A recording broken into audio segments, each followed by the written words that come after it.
Hello, എന്തൊക്കെയുണ്ട് വിശേഷം? എല്ലാവരും സുഖമായിരിക്കുന്നു എന്ന് വിചാരിക്കുന്നു.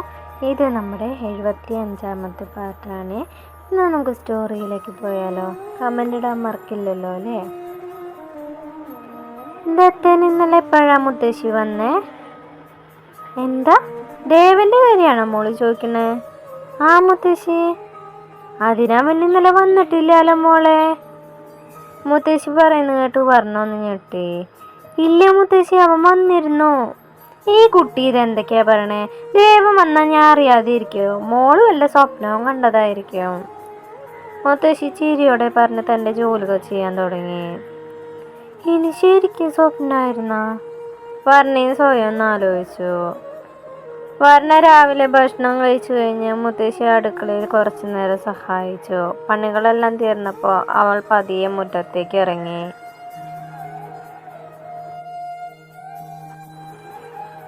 ദത്തനെ വല്ലാതെ മിസ് ചെയ്യുന്നുണ്ട്. അവൻ ശരിക്കും ഇന്നലെ വന്നാണാവോ? അതെനിക്ക് തോന്നിയതാണോ? എത്ര ആലോചിച്ചിട്ടും വർണ്ണയ്ക്കും മനസ്സിലാവുന്നുണ്ടായിരുന്നില്ല. അവൾ നേരെ റൂമിലേക്ക് വന്നു. ചാർജിനിട്ടിരുന്ന ഫോൺ എടുത്ത് ദത്തൻ്റെ നമ്പറിലേക്ക് വിളിച്ചെങ്കിൽ അവൻ കോൾ എടുക്കുന്നില്ല. അവൾ ഫോണും കയ്യിൽ പിടിച്ചുകൊണ്ട് ബാൽക്കണിയിലേക്ക് വന്നു.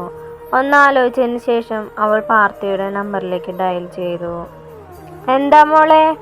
കോൾ എടുത്തതും പാർത്തി ചോദിച്ചു. ഏട്ടൻ ഇന്ന് സ്റ്റേഷനിൽ പോയില്ലേ? ഇല്ല, ഇന്നലെ ഒരുപാട് ദൂരം യാത്ര ചെയ്തതല്ലേ, അതുകൊണ്ട് ഇന്ന് ലീവാണ്. എന്തേ?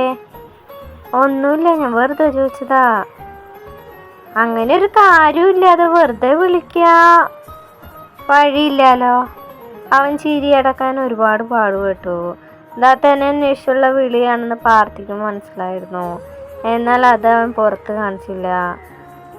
വീട്ടിലെല്ലാവർക്കും സുഖാണോ? ഷീലുവിന് എങ്ങനെയുണ്ട്? ഇപ്പൊ കുഴപ്പമൊന്നുമില്ല, എല്ലാവരും സുഖമായിരിക്കുന്നു, പാർത്തി പറഞ്ഞു. ഭദ്രയും ഷീലും ക്ലാസ്സിൽ പോയാ? ആ പോയി. ദച്ചു ഏട്ടത്തി രാഘേണ്ണൻ ജോലിക്ക് പോയാ? അവര് രാവിലെ തന്നെ പോയി. ശ്രീരാഘേണ്ണൻ നിമ്മി ചേച്ചിയും പാർവതി ചേച്ചിയും ചെറിയമ്മയും മുത്തശ്ശിയും അമ്മയൊക്കെ അവിടെ ഇല്ലേ? ആ ഉണ്ടല്ലോ, അവരെവിടെ പോവാനാ? താഴെ കാണും. പപ്പയും ചന്ദ്രശേഖരനങ്ങളും ചെറിയച്ഛനും ഓഫീസിൽ പോയോ? എൻ്റെ കുട്ടി, നിനക്ക് എന്താ വേണ്ടേ? ഇത് ചോദിക്കാനാണോ നീ വിളിച്ചേ? പാർത്തി ചോദിച്ചതും വർണ്ണൊന്ന് പരിങ്ങി. അത് പിന്നെ ദത്തൻ അവൻ അവിടെ ഉണ്ടാ? ആ, അവൻ റൂമിൽ കാണും. എന്തേ? അവൻ ഇന്നലെ രാത്രി എവിടേക്കെങ്കിലും പോയായിരുന്നാ? അറിയില്ല, ഞാൻ ഇന്നലെ ക്ഷീണം കാരണം നേരത്തെ ഉറങ്ങി. എന്തേ? ഏയ് ഒന്നുമില്ല. എന്നാ ഞാൻ കോള് കട്ട് ചെയ്തേട്ടാ അത് പറഞ്ഞ് കോള് കട്ട് ചെയ്തോ. വർണ്ണ ഫുഡ് കഴിച്ചോ? ആ കഴിച്ചു. എന്നാ ശരി, വെച്ചോ. എന്തെങ്കിലും ഉണ്ടെങ്കിൽ വിളിക്ക്. ശരി ഏട്ടാ. അത് പറഞ്ഞ് അവൾ കോള് കട്ട് ചെയ്തു. ഇനി ആരോടോ ഒന്ന് ചോദിക്കുക. അവൾ ഓരോന്നാലോചിച്ച് ബാൽക്കണിയിൽ തന്നെ നിന്നു. ഫോൺ കട്ട് ചെയ്ത് ബെഡിലേക്ക് ഇട്ട് പാർട്ടി സ്റ്റേഷനിലെ ഫയലുകൾ നോക്കാൻ തുടങ്ങി. ചാരിയിട്ട ഡോർ തുറക്കുന്ന ശബ്ദം കേട്ട് അവൻ തല തിരിച്ച് പിന്നിലേക്ക് നോക്കി. എന്താടാ? ദത്തൻ്റെ നിൽപ്പ് കണ്ട് ഫയൽ നോക്കിക്കൊണ്ട് തന്നെ പാർത്തി ചോദിച്ചു. അത് പിന്നെ എനിക്കൊരു ഹെൽപ്പ് ചെയ്യോ? എടാ മോനെ, ഇന്നലെ പോലെ മതിൽ ചാടാനാണ് വിളിക്കുന്നതെങ്കിൽ എൻ്റെ കയ്യിലുള്ളത് നീ വാങ്ങും. ഇന്നലെ തന്നെ നിന്നെ ഒന്നും സഹായിക്കാൻ വന്നതിന് എൻ്റെ നടു ഒടിഞ്ഞു. ഇനി സഹായം എന്ന വാക്ക് ചോദിച്ചാൽ എൻ്റെ റൂമിൽ പടി കയറി പോരത് നീ. എടാ പാർത്തി, ഇത് അത്ര റിസ്ക് ഉള്ള കാര്യമല്ല. നീ എൻ്റെ കൂടെ ഒരു ഹെൽപ്പറായിട്ട് വന്നാൽ മതി. എന്താ? നീ ആദ്യം കാര്യം പറ, എന്നിട്ട് ആലോചിക്കാം. ഹെൽപ്പറാവണോ വർക്കറാവണോന്ന്? അത് എൻ്റെ റൂം ഒന്ന് ക്ലീൻ ചെയ്യാൻ. അവൻ്റെ ഒരു റൂം ക്ലീൻ ചെയ്യല്? ഇന്നലെ അതൊക്കെ ഒറ്റയ്ക്ക് വാരി വലിച്ചിടുമ്പോൾ ഒറ്റയ്ക്ക് ക്ലീൻ ചെയ്യേണ്ടി വരുന്ന ബോധം ഉണ്ടായില്ലേ നിനക്ക്? അത് പിന്നെ ഞാനൊരു ഓളത്തിന് വേണ്ടി. ഈ സിനിമയിലൊക്കെ അങ്ങനെയാണല്ലോ. എൻ്റെ വായിലിരിക്കണേ കേൾക്കണ്ടെങ്കിൽ നീ ഇറങ്ങി പോവാൻ നോക്കിയേ. എടാ ഒന്ന് വാടാ, ആ റൂമിന് വൃത്തിയാക്കാതെ യൂസ് ചെയ്യാൻ പറ്റില്ല. അതാ മോൻ അങ്ങ് ഒറ്റയ്ക്ക് വൃത്തിയാക്കിയാൽ മതി. ഇന്നലെ എന്തായിരുന്നു ഓസ്കാർ ആക്ടിങ്? നിന്റെ ആ ഡയലോഗ് എന്തായിരുന്നു? ഓർമ്മയില്ലല്ലോ. പുല്ല്. എന്തായാലും ഭയങ്കര ഓവറായിരുന്നു. പൊക്കോട്ടെ. ഞാൻ അവളോട് ഒരേ ഒരു കാര്യം മാത്രമേ ചെയ്യരുതെന്ന് പറഞ്ഞിട്ടുള്ളൂ. എന്നിട്ട് അവൾ എൻ്റെ വാക്കിനൊരു പുല്ല് വില തന്നാ. എല്ലാവരുടെ മുന്നിൽ വെച്ച് വീണ്ടും വീണ്ടും എന്നെ തോൽപ്പിക്കുകയല്ലേ ചെയ്തേ. മടുത്തു ഈ നാശിച്ച ജീവിതം. ആ ഡയലോഗാണോടാ? ഞാൻ കുറച്ച് ഒറിജിനാലിറ്റി തോന്നാൻ വേണ്ടിയാണ് അങ്ങനെയൊക്കെ പറഞ്ഞത്. അവൻ്റെ ഒരു ഒറിജിനാലിറ്റി. മോൻ പോവാൻ നോക്കി. എനിക്ക് കുറച്ച് വർക്കുണ്ട്. അവൻ വീണ്ടും ഫയൽ നോക്കാൻ തുടങ്ങി. അപ്പം നിനക്കെന്നെ സഹായിക്കാൻ പറ്റില്ല അല്ലേ? ഇല്ല, പാർത്തി തർപ്പിച്ചു പറഞ്ഞു. അത്രയ്ക്കായ? ഇനി എന്താ ചെയ്യേണ്ടതെന്ന് എനിക്കറിയാം. അത് പറഞ്ഞ് ദത്തൻ പുറത്തേക്ക് നടന്നു. ഡാ! പാർത്തി ചെയറിൽ നിന്ന് എണീറ്റ് അവൻ്റെ അടുത്തേക്ക് വന്നു. സോറി ഒന്നും വേണ്ട, ഞാൻ ക്ഷമിച്ചിരിക്കണു. തൻ്റെ പിന്നാലെ വന്ന പാർത്തിയെ നോക്കി ദത്തൻ പറഞ്ഞു. അയ്യടാ, അതിനാരാ സോറി പറയണേ? ഇത് വേറൊരു കാര്യാ.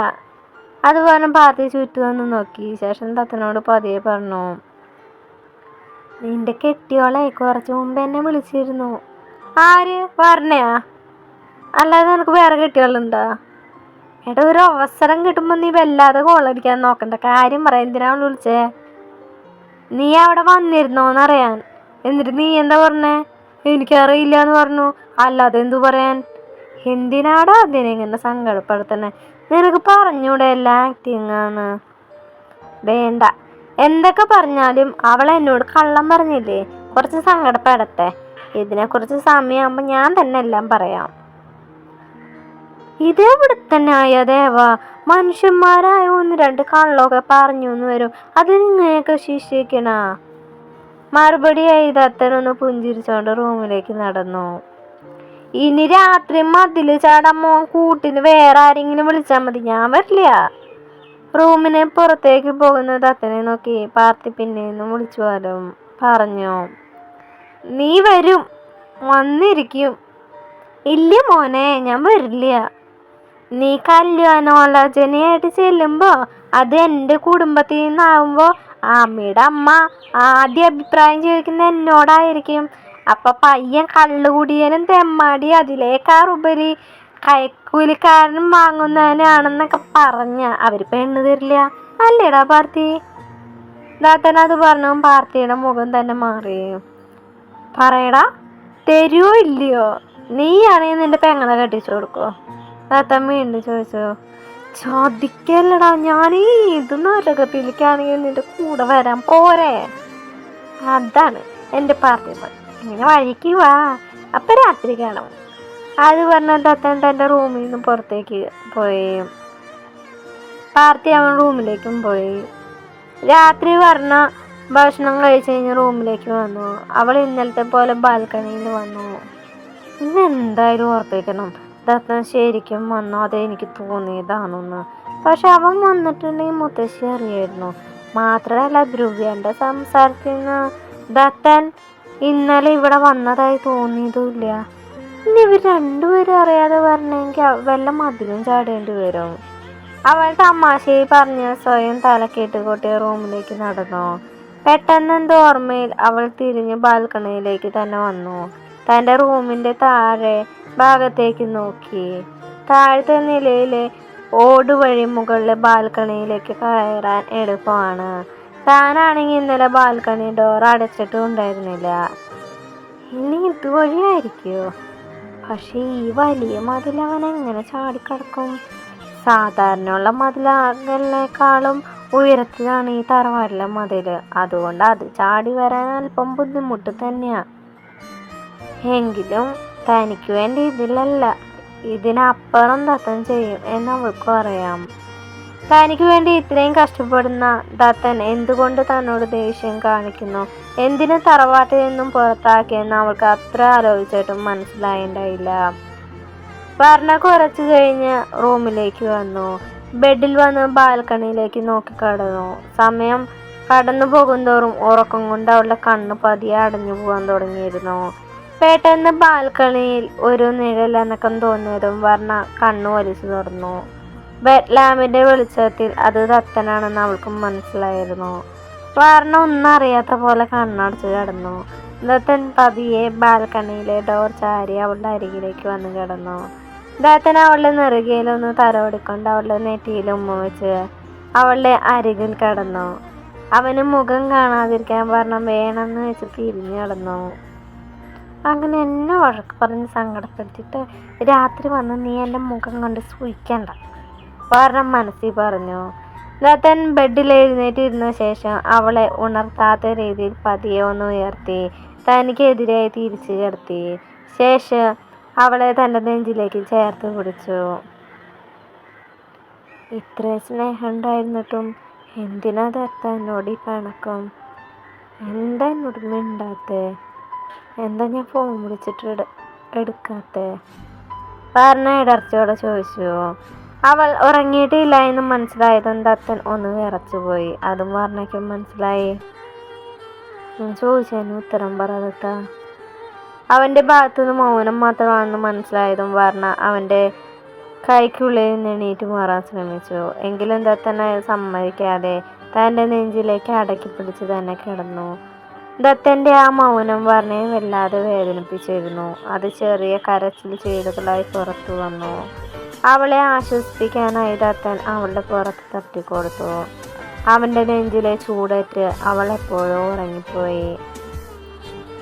പിറ്റേ ദിവസം രാവിലെ അവൾ ഉണരുന്നതിന് മുമ്പേ തന്നെ ദത്തൻ പോയിരുന്നു. പോകുന്നതിന് മുമ്പേ അവൻ്റെ ഒരു ഷർട്ട് ബെഡിൽ ഊരിയിട്ടിട്ടാണ് അവൻ പോയത്. പിന്നീടുള്ള 3 ദിവസങ്ങളിലും ദത്തൻ്റെ ഒരു ശീതസമരം തുടർന്നു. എങ്കിലും രാത്രി അവളെ തേടി അവൻ എത്തുമായിരുന്നു. ഒന്നും മിണ്ടിയില്ലെങ്കിലും അവളെ ചേർത്ത് പിടിച്ച് കിടക്കും, നെറുകയിൽ ഉമ്മ കൊടുക്കും. ദത്തൻ ഒന്നും മിണ്ടാത്തതിൽ അവൾക്ക് ആദ്യമൊക്കെ സങ്കടം തോന്നിയെങ്കിലും പിന്നീട് അതുമായി അവൾ പൊരുത്തപ്പെട്ടു. അവൻ മറുപടി പറഞ്ഞില്ലെങ്കിലും അവൾ ഓരോ ദിവസങ്ങളിലെയും കാര്യങ്ങൾ അവനോട് പറയും. രാവിലെ കഴിച്ച ദോശയുടെ ടേസ്റ്റ് മുതൽ വാട്സപ്പ് സ്റ്റാറ്റസ് വരെ അവൾ ദത്തനോട് പറയുമായിരുന്നു. ദത്തൻ അതെല്ലാം മൗനമായി കേട്ട് അവളുടെ നെറുകയിൽ തലോടിക്കൊണ്ട് കിടക്കും. മുത്തശ്ശി, നമ്മുടെ വീടിൻ്റെ മതിൽ കുറച്ചുകൂടെ പൊക്കത്തി കെട്ടിയാലോ എന്ന് ഞാൻ ആലോചിക്കുക. കുറച്ച് ദിവസങ്ങളായി ഒരു പൂച്ചയുടെ ശല്യം. രാവിലെ ഭക്ഷണം കഴിക്കുമ്പോൾ ധ്രുവി പറഞ്ഞു. നീ എന്താ ധ്രുവി പറയണേ?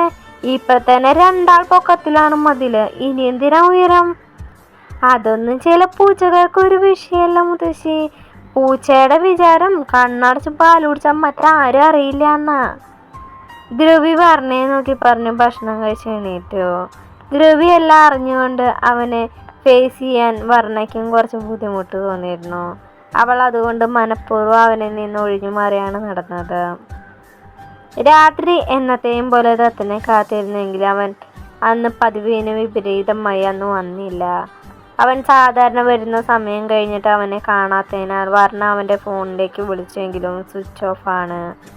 അവനെ കാത്ത് കുറേ നേരം ബാൽക്കണിയിലും മറ്റും വന്നു നിന്നു. പാർട്ടി വിളിച്ച് കാര്യം അന്വേഷിക്കുന്നുണ്ടെങ്കിലും ഈ സമയത്ത് അവനെ വിളിക്കുന്നത് ശരിയല്ല എന്നും വർണ്ണയ്ക്ക് തോന്നിയിരുന്നു. അവനെ കാത്തിരുന്ന് പുലർച്ചയ്ക്ക് എപ്പോഴോ അവൾ ഉറങ്ങിപ്പോയി. നീയും പൊടിയായിരുന്നടാ തെണ്ടി ഇത്ര നേരം. എത്ര നേരമായി വെയിറ്റ് ചെയ്യണമെന്നറിയോ? ദത്തൻ്റെ കാറ് വീടിന് മുന്നിൽ വന്ന് നിന്നതും മുറ്റത്ത് നിൽക്കുന്ന ദ്രവ്യ ചോദിച്ചു. എടാ, ഞാൻ ഓഫീസിലായിരുന്നു. കുറച്ച് ദിവസം വർക്കുകൾ പെൻഡിങ് ആയിരുന്നു. ഇന്നലെ നൈറ്റ് ഇരുന്ന് എല്ലാം തീർത്തു. വീട്ടിൽ പോയി കുളിച്ച് നേരെ ഇങ്ങോട്ട് വന്നു. നിങ്ങൾ ഇറങ്ങാറായാ? സമയം ഇപ്പം 8 മണിയായി. 7 മണിക്ക് നിന്നെയും കാത്ത് ഞാൻ നിൽക്കാൻ തുടങ്ങിയതാ. സോറിടാ. എന്നാൽ നിങ്ങൾ ഇറങ്ങിക്കോ. മുത്തശ്ശി എവിടെ? അകത്തുണ്ട്, ഇപ്പം വരും. പറഞ്ഞേ കൂടെ കൊണ്ടുപോകണമെന്ന് മുത്തശ്ശിക്ക് ഉണ്ടായിരുന്നു. പിന്നെ നീ വേണ്ടാന്ന് പറഞ്ഞ കാരണം കൊണ്ടുപോവാത്തേ. നിങ്ങൾ പോകുന്ന കാര്യം അവളോട് പറഞ്ഞിട്ടില്ലല്ലോ? ഇല്ല, നീയല്ല പറയണ്ടെന്ന് പറഞ്ഞേ. അതെ, അല്ലെങ്കിൽ അവൾ നിങ്ങളുടെ കൂടെ വരും, കൂടും കൂടൊക്കെ എടുത്തിട്ട്. അപ്പോഴേക്കും മുത്തശ്ശി പുറത്തേക്ക് വന്നു. ആ, നീ വന്നോ ദേവാ? രാവിലത്തേക്കുള്ള ഭക്ഷണം ഞാൻ ഉണ്ടാക്കിയിട്ടുണ്ട്. ഉച്ചയ്ക്ക് പുറത്തുനിന്ന് കഴിച്ചോട്ടാ. ശരി മുത്തശ്ശി, വേഗം ഇറങ്ങാൻ നോക്കിക്കോളൂ. ഇനി നേരം വൈകണ്ട. ദത്തൻ മുത്തശ്ശിക്ക് കയറാൻ കാറിൻ്റെ ഡോർ തുറന്നു കൊടുത്തു. ഞങ്ങൾ പറഞ്ഞേക്ക എന്താ വണ്ടി ഒരു ശുഷ്കാന്തി. എനിക്കെല്ലാം മനസ്സിലാവുന്നുണ്ട്. ഇന്ന് പോയാൽ ഞങ്ങളിനി മറ്റന്നാളെ തിരിച്ചു വരുള്ളൂ. അതുകൊണ്ട് ഈ വീട് തിരിച്ചു വരുമ്പോഴേക്കും ഇങ്ങനെ തന്നെ വെച്ചേക്കണേ. ധ്രുവ് അത് പറഞ്ഞതും ദത്തനൊന്ന് ചിരിച്ചു. അപ്പം എന്നാ ശരി, രണ്ടുപേരും പിണക്കവും വഴക്കവും എല്ലാം വേഗം തീർക്ക്. വെറുതെ രാത്രി മതിൽ ചാടി കഷ്ടപ്പെടണ്ട. ഇല്ല, മനസ്സിലായില്ലേ? ദത്തൻ വിളിച്ച് ചിരിയോടെ ചോദിച്ചു. മതി നിന്ന് പഴുങ്ങിയത്, അകത്തേക്ക് പോക്കാ, അവളെ നീട്ടിട്ടില്ല. ദ്രവ്യ അത് പറഞ്ഞ് കാറിലേക്ക് കയറി. അവരുടെ കാർ ഗേറ്റ് കടന്നു പോയതും ദത്തൻ അകത്തേക്ക് കയറി. ശേഷം മെയിൻ ഡോറ് ലോക്ക് ചെയ്ത് മുകളിലേക്ക് നടന്നു. ചെറിയ മുത്തശ്ശിയുടെ ഭർത്താവിൻ്റെ കുടുംബത്തിലെ കല്യാണത്തിന് പോയിരിക്കുകയാണ് ദ്രവ്യയും മുത്തശ്ശിയും. അത് ഇന്നലെ ധ്രുവി വിളിച്ച് പറഞ്ഞപ്പോൾ തന്നെ ദത്തൻ ചില കാര്യങ്ങൾ മനസ്സിൽ ഉറപ്പിച്ചിരുന്നു. അവൻ ഭരണയുടെ റൂമിൽ മുന്നിലെത്തി ചാരി കിടന്ന വാതിൽ പതിയെ തുറന്നു. ഭരണ തിരിഞ്ഞു കിടക്കുന്നതുകൊണ്ട് ദത്തൻ അവളുടെ മുഖം കാണാൻ കഴിഞ്ഞില്ല. ദത്തൻ വാതിൽ തുറന്ന് അകത്തേക്ക് കയറി. ദത്തൻ നടന്ന് അവളുടെ മുന്നിലായി തറയിൽ മുട്ടുകൂത്തിയിരുന്നു. മുഖം മാത്രം കാണുന്ന രീതിയിൽ തലവഴി പുതപ്പിട്ട് ചുരുണ്ട് കൂടിയാണ് ഭരണയുടെ കിടപ്പ്. അത് കണ്ട് ദത്തൻ അവളോട് വല്ലാത്ത വാത്സല്യം തോന്നി. ദത്തൻ എഴുന്നേറ്റ് ചെന്ന് വിൻഡോ മറച്ചിരിക്കുന്ന കർട്ടൻ നീക്കി. പുറത്തു നിന്നുള്ള സൂര്യ വെളിച്ച മുഖത്തേക്ക് തട്ടിയും പറഞ്ഞ കണ്ണ് ചിമ്മി തുറന്നു. സൂര്യന്റെ വെളിച്ചത്തിൽ തൻ്റെ നേർക്ക് നടന്നു വരുന്ന ദത്തനെ കണ്ട് അവൾ പുഞ്ചിരിയോടെ കണ്ണ് ചിമ്മി അടച്ചു. ദത്തൻ അവളുടെ മുന്നിലായി വന്നിരുന്നു. ശേഷം ഒന്ന് കുനിഞ്ഞ് അവളുടെ നെറുകയിലായി ഉമ്മ വെച്ചു. അവൻ്റെ അതിരങ്ങളുടെ നനത്ത സ്പർശമേറ്റതും പറഞ്ഞ കണ്ണു തുറന്നു. സ്വപ്നമാണോ യാഥാർത്ഥ്യമാണോ എന്ന് മനസ്സിലാക്കാൻ കഴിയാതെ അവൾ അവനെ തന്നെ നോക്കിക്കടന്നു. കുഞ്ഞേ, ദത്തൻ അവളുടെ കവളിൽ കൈവച്ചുകൊണ്ട് വിളിച്ചതും വർണ്ണയുടെ കണ്ണുകൾ നിറഞ്ഞു. സങ്കടം കൊണ്ട് ചുണ്ടുകൾ വിതുമ്പി. അത് കണ്ട ദത്തൻ അവളുടെ ഇരു കണ്ണുകളിൽ ഉമ്മ വെച്ചു. ശേഷം അവളുടെ ചുണ്ടിൽ അമർത്തി ചുംബിച്ചു.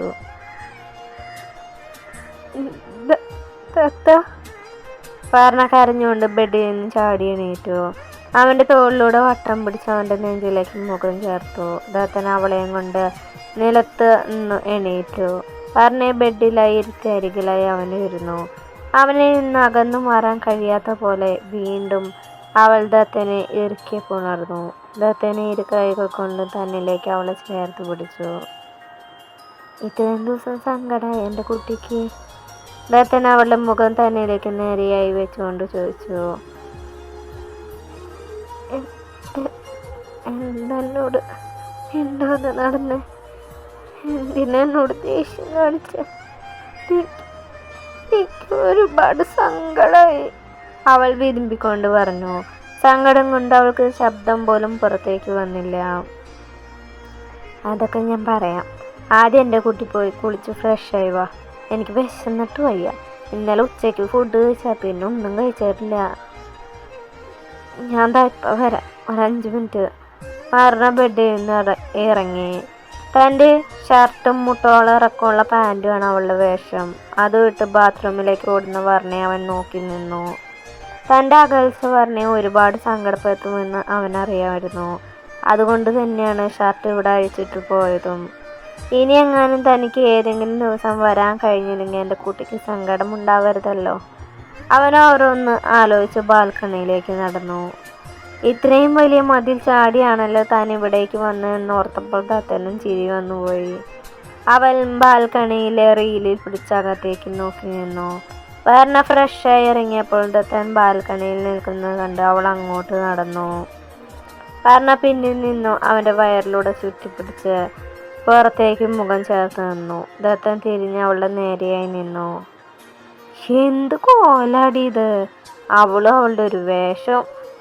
ഇതിൽ നിന്നെപ്പോലെ ഒരാൾക്ക് കൂടെ കയറാലോ. ഇത് നീ തന്നെയല്ലേ ഇവിടെ ഇട്ടിട്ട് പോയേ? എങ്ങനെയുണ്ട്? ഞാനിതിടുമ്പോൾ നല്ല രസമല്ലേ? അവൾ ഷർട്ടിൻ്റെ ഇരു സൈഡിലും പിടിച്ച് കറക്കിയെന്നോട് ചോദിച്ചു. നീ കുളിച്ചില്ലേ? തന്നെ അവളുടെ മുഖത്തേക്ക് പാറ വീണ മുടി ഒതുക്കി വെച്ചുകൊണ്ട് ചോദിച്ചു. ഇല്ല, നിനക്ക് വിശക്കാന്ന് പറഞ്ഞില്ലേ? അപ്പം ഞാൻ കുളിക്കാൻ നിന്ന് ലേറ്റാവും. അതുകൊണ്ട് ആദ്യം ഫുഡ് പിന്നെ കുളി. കുളിക്കാൻ മടിയായ കാരണം അല്ലൊരു കള്ളി. ദത്തൻ അവളുടെ കവളി പിടിച്ച് വലിച്ചുകൊണ്ട് ചോദിച്ചു. ഓ പിന്നെ കുളിക്കാൻ അത്ര നേരം വൈകിന്ന് വെച്ചാൽ ആകാശമൊന്നും ഇടിഞ്ഞു വീഴില്ല. സൊമാലിയിലൊക്കെയുള്ള ഒരു നേരം കുടിക്കാൻ പോലും വെള്ളമില്ലാതെ ആയിരക്കണക്കിന് ജനങ്ങൾ കഷ്ടപ്പെടുമ്പോൾ ഇവിടെ വെറുതെ കുളിച്ച് വെള്ളം പാഴാക്കാൻ മാത്രം കല്ലുകൊണ്ടുള്ള ഹൃദയമല്ല ഈ വർണ്ണയ്ക്ക്. എന്നെ പോലെ ഒരു മനുഷ്യ സ്നേഹിക്ക് അതെല്ലാം ഓർക്കുമ്പോൾ കുളിക്കുന്ന കാര്യം ചിന്തിക്കാൻ കൂടെ വയ്യ. ഞാൻ നീ വന്ന കാര്യം മുത്തശ്ശിയോട് പറയട്ടെ ഏട്ടാ, എന്നിട്ട് നമുക്ക് ഒരുമിച്ച് ഭക്ഷണം കഴിക്കാം. അത് പറഞ്ഞവൾ താഴേക്ക് ഓടി. ഒന്ന് പതുക്കെ പോകും, എങ്ങനെ ഓടല്ലേ, എവിടെയെങ്കിലും തട്ടി തടഞ്ഞ് വീഴും. താത്തൻ ശാസനയോടെ പിന്നെയെന്ന് വിളിച്ചു പറഞ്ഞു. ശരിക്കും ചില സമയങ്ങളിൽ ഇവള് എന്ത് പാവാലേ. കഴിഞ്ഞ ദിവസങ്ങളിലൊക്കെ ഞാൻ മിണ്ടാതെ നടന്നിട്ടും അതിൻ്റെ പേരിൽ ഒരു പേണൊക്കെ അവൾക്കില്ല. ഇങ്ങോട്ടേക്ക് വരുമ്പോൾ അതിൻ്റെ പേരിൽ ഒരു വഴക്ക് പ്രതീക്ഷ ഞാൻ വന്നേ. പക്ഷെ അവളുടെ മുഖത്ത് സ്നേഹവും സങ്കടവും അല്ലാതെ വേറെ ഒരു ഭാഗവും ഞാൻ കണ്ടില്ല ഈ നിമിഷം വരെ. താത്തൻ അതിശയത്തോടെ ഓർത്തുകൊണ്ട് താഴേക്ക് നടന്നു. ആ സമയം പറഞ്ഞ താഴെ മുത്തശ്ശിയും ധ്രുവിയും തിരഞ്ഞു നടക്കായിരുന്നു. തത്ത, അവരൊക്കെ എവിടെയാ പോയേ? എവിടെയും കാണാനില്ല. ഇനി അമ്പലത്തിലെങ്ങാനും പോയാ? അവൾ സംശയത്തോടെ ചോദിച്ചു. അവർ ഇവിടെ ഇല്ലാടാ. ചെറിയ മുത്തശ്ശിയുടെ കുടുംബത്തിലൊരു കല്യാണം ഉണ്ട്, അതിന് പോയിരിക്കുക. ദത്തൻ്റെ അയിലിൻ്റെ പിള്ള ചെയർ വലിച്ചിട്ട് അതിലേക്ക് ഇരുന്നു. എന്നെ പറ്റിച്ചു മുത്തശ്ശിയും ധ്രുവണ്ണും. എന്നെ കൂട്ടാതെ എന്നെ തനിച്ചാക്കി ഒറ്റയ്ക്ക് പോയില്ലേ. ഞാൻ അവരോട് ഇനി മിണ്ടില്ല. എന്നോടൊരു വാക്ക് പോലും പറഞ്ഞില്ലാലോ. കാരണം പണക്കത്തോടെ പറഞ്ഞു. ഞാൻ പറഞ്ഞിട്ട് അവർ നിന്നോട് പറയാതെ പോയേ. അവർ പോയാൽ എൻ്റെ കുട്ടിക്ക് കൂട്ടായിട്ട് ഇവിടെ തെറ്റാനില്ലേ? അത് പറഞ്ഞത് നിമിഷ നേരം കൊണ്ട് വർണ്ണയുടെ മുഖത്ത് പുഞ്ചിരി തെളിഞ്ഞു. ദത്തൻ അത് കണ്ട് അവളെ പിടിച്ച് തൻ്റെ മടിയിലേക്ക് ഇരുത്തി താടി കൊണ്ട് അവളെ പിൻകഴുത്തിലേക്ക്. ഞാനിവിടെ 4-5 ദിവസം മിണ്ടാതെ നടന്നതിന് അവൾക്ക് ഒരു പിണക്കവും ഇല്ല. മുത്തശ്ശി പറയാതെ പോയില്ല അവൾക്ക് കുഴപ്പം. ദത്തൻ അവളുടെ കഴുത്തിൽ മുഖം ഉരച്ചിക്കൊണ്ട് പറഞ്ഞു. അടുത്ത നിമിഷം വർണ്ണ അവന് നേരെയായി തിരിഞ്ഞിരുന്നു. എനിക്ക് നിന്നോട് മാത്രം പിണങ്ങിയിരിക്കാൻ പറ്റില്ല ദത്ത. നീ അടുത്തില്ലാത്ത സമയം എനിക്ക് എന്തോ സങ്കടാന്നറിയോ. അപ്പം മിണ്ടാതെ നടക്കുമ്പോഴുള്ള കാര്യം പറയണ. ദത്തനെ നോക്കി നിറഞ്ഞ മൊഴിയാൽ അവൾ പറഞ്ഞു. എത്ര പെട്ടെന്നാണ് കുട്ടിക്കളി കഴിച്ച് നടന്നവളിൽ നിന്നും അവളുടെ പാവം മാറിയെന്നും ദത്തൻ ചിന്തിച്ചു പോയി. ഐ ലവ് യുടാ, I love you so much. അവളെ തൻ്റെ നെഞ്ചിലേക്ക് ചേർത്ത് പിടിച്ച് ദത്തൻ പറയുമ്പോൾ വർണ്ണ കരഞ്ഞു പോയിരുന്നു. അവൻ രണ്ടുപേരും കുറച്ചു നേരം അങ്ങനെ തന്നെ ഇരുന്നു. ദത്ത, നിനക്ക് വിശക്കുന്നുണ്ടെന്നല്ലേ പറഞ്ഞേ, വാ കഴിക്കാം. അല്പസമയത്തിന് ശേഷം വർണ്ണ അവനെ നകന്നു മാറി. ശേഷം അടുക്കളയിലേക്ക് നടന്നു. വർണ്ണ ഒരു പ്ലേറ്റിൽ ചപ്പാത്തിയും കറിയുമായി വരുന്ന കണ്ട് ദത്തൻ അവളെ സംശയത്തോടെ നോക്കി. ഇതെന്തോ ഒരു പ്ലേറ്റ്, നീ കഴിക്കുന്നില്ലേ? അമ്മയുടെ കുട്ടിക്ക് ഞാൻ വരുത്താനാലോ. ദത്തൻ്റെ കവളി പിടിച്ച് കൊഞ്ചിച്ചുകൊണ്ട് വർണ്ണ അവൻ്റെ അടുത്തായി ചെയറിലിരുന്നു. ദത്തൻ കണ്ണെടുക്കാതെ അവളെ തന്നെ നോക്കി താടിക്കും കൈ കൊടുത്തിരുന്നു. ഡാ കഴിക്ക്. വർണ്ണ ചപ്പാത്തി എടുത്ത് അവന് നേരെ നീട്ടി. ദത്തൻ ഒരു പുഞ്ചിരിയോടെ വാ തുറന്നു. ദേ ദത്ത, വെറുതെ ദേഷ്യം പിടിപ്പിക്കല്ലേ. ദത്തൻ അവളുടെ വിരലിൽ കടിച്ചതും വർണ്ണ ഗൗരവത്തിൽ പറഞ്ഞു. അയ്യോടാ, എൻ്റെ കൊച്ചിന് വേദനിച്ചോ? ദത്തൻ ചിരിയോടെ ചോദിച്ചും വർണ്ണ അറിയാതെ ചിരിച്ചുപോയി. ദത്തന് കൊടുക്കുന്നതിനോടൊപ്പം തന്നെ വർണ്ണയും കഴിച്ചു. അതിൻ്റെ ഇടയിൽ ദത്തന് ഓഫീസിൽ നിന്നും ഫോൺ കോൾ വന്നതും അവൻ കഴിക്കൽ നിർത്തി എണീറ്റു. എന്നാൽ വർണ്ണ അതിന് സമ്മതിക്കാതെ അവൻ്റെ പിന്നാലെ പ്ലേറ്റും കൊണ്ട് നടക്കാൻ തുടങ്ങി. ഒരു അമ്മ കുഞ്ഞിന് ഭക്ഷണം കൊടുക്കുന്ന പോലെ വർണ്ണയും തൻ്റെ പിന്നാലെ നടക്കുന്ന കണ്ട് ദത്തന് അവളോട് വല്ലാത്ത ഇഷ്ടം തോന്നി. പ്ലേറ്റിലെ ഭക്ഷണം മൊത്തം കഴിച്ചു കഴിഞ്ഞ് വർണ്ണ നേരെ പ്ലേറ്റുമായി അടുക്കളയിലേക്ക് നടന്നു. ദത്തൻ ഫോൺ കട്ട് ചെയ്ത് അടുക്കളയിലേക്ക് വരുമ്പോൾ അവൾ പാത്രം കഴുകുകയായിരുന്നു. ദത്തൻ ശബ്ദമുണ്ടാക്കാതെ ചെന്ന് അവളെ പിന്നിൽ നിന്നും ചുറ്റിപ്പിടിച്ചു. പ്രതീക്ഷിക്കാതെ ഇരുന്നതിനാൽ വർണ്ണയുടെ കയ്യിൽ നിന്നും പ്ലേറ്റ് സിങ്കിലേക്ക് വീണു. എന്ത് പണിയാ ദത്തൻ നീ കാണിച്ചേ? തല തിരിച്ച് വർണ്ണ അവനെ നോക്കി പേടിപ്പിച്ചു. ശേഷം പ്ലേറ്റ് എടുത്ത് കഴുകാൻ തുടങ്ങി. ദത്തനാണെങ്കിൽ അവൻ്റെ പിൻകഴുത്തിലൂടെ മുഖം ഉരസാൻ തുടങ്ങി. ഒപ്പം അവൻ്റെ കൈകൾ വർണ്ണയുടെ മേൽ കുസൃതി കാട്ടി തുടങ്ങിയിരുന്നു. അപ്പോൾ നമ്മുടെ ഇന്നത്തെ പാർട്ട് കഴിഞ്ഞു. നല്ലൊരു പാർട്ടായിട്ട് നാളെ കാണാം കേട്ടോ. ഇനി നാളെ എങ്ങാനും ആയിരിക്കും അവിടെ പ്രശ്നമായിട്ട് നമുക്ക് നോക്കാം. ബൈ, കാത്തിരിക്കണേ.